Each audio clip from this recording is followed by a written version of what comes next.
Hi hello welcome back to Reem's vlogs. അതെ, ഓണമൊക്കെ ഇങ്ങെത്തി കണ്ടോ? നമ്മുടെ പൂക്കളൊക്കെ പൂത്തൊലഞ്ഞ് നിൽക്കണത് നല്ല ഓറഞ്ചും മഞ്ഞയും കളറുള്ള ചെണ്ടുമല്ലി പാടത്താട്ടോ ഇന്ന് ഞങ്ങൾ.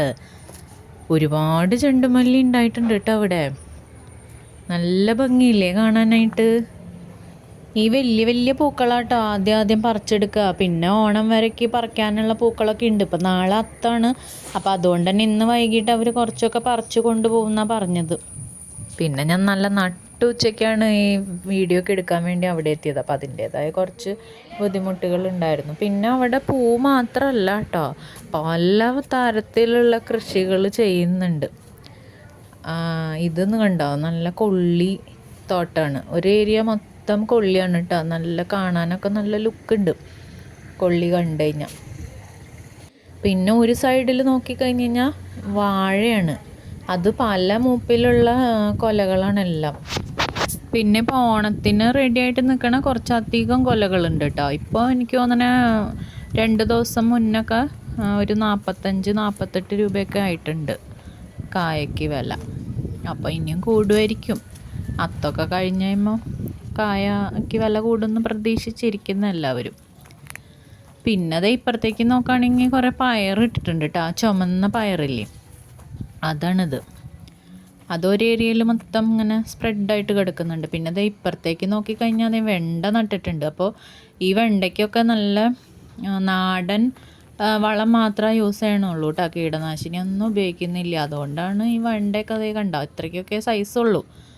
നല്ല ഇംഗ്ലീഷ് വളവും അങ്ങനത്തെ കീടനാശിനിയൊക്കെ യൂസ് ചെയ്യണമെങ്കിൽ ഒരുപാട് വിളവ് കിട്ടിയാണ്. പക്ഷെ അതൊന്നും നമ്മൾ ചെയ്യണില്ല കേട്ടോ ഇവിടെ. പിന്നെ കുറച്ചപ്പുറത്തേക്ക് നോക്കുകയാണെങ്കിൽ കൂർക്കയുമുണ്ട്. ഒരു 2-3 വാരം കൂർക്ക ഇട്ടിട്ടുണ്ട്. അപ്പോൾ കൂർക്കയൊക്കെ നല്ല മഴ ഉണ്ടായതുകൊണ്ട് തന്നെ നല്ല പച്ചപ്പിൽ നിൽക്കുന്നുണ്ട് കേട്ടോ. നല്ല ഹെൽത്തി ആയിട്ട് തന്നെ നിൽക്കുന്നുണ്ട് കൂർക്കകൾ.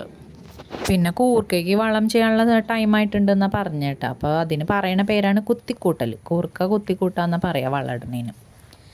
പിന്നെ അതിൻ്റെ അപ്പുറത്തെ സൈഡിലേക്ക് വരുമ്പോഴത്തേക്കിനും നിറയെ പൈനാപ്പിളിൻ്റെ ചെടികളായിട്ടാണ് വെച്ചേക്കുന്നത്.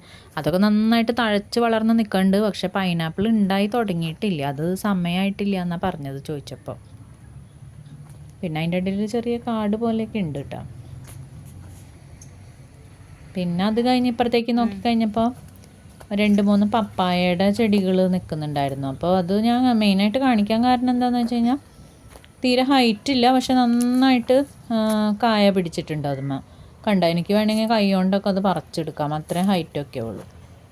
നന്നായിട്ട് പപ്പായകൾ ഉണ്ടായിട്ടുണ്ട്. അപ്പോൾ പിന്നെ ഞാൻ അതും വെറുതെ വീഡിയോസൊക്കെ അങ്ങനെ എടുത്തു.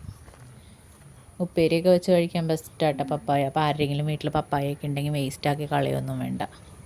പപ്പായ തോരനൊക്കെ ഉണ്ടാക്കി കഴിച്ച് കഴിഞ്ഞാൽ വളരെ നല്ലതാണ്.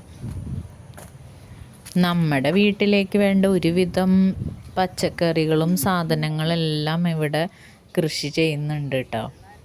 പിന്നെ ഇതിൻ്റെ ലൊക്കേഷൻ എവിടെയാണെന്ന് അറിയണ്ടേ? നമ്മുടെ ചാലക്കുടി റെയിൽവേ സ്റ്റേഷൻ്റെ അവിടെ നിന്ന് വരുമ്പോൾ അമ്പലനടയില്ലേ, അമ്പലനടയുടെ അവിടെയുള്ള FCI ഗോഡൗണിൻ്റെ തൊട്ടടുത്താണ് കേട്ടോ അതിൻ്റെ ലൊക്കേഷൻ വരുന്നത്.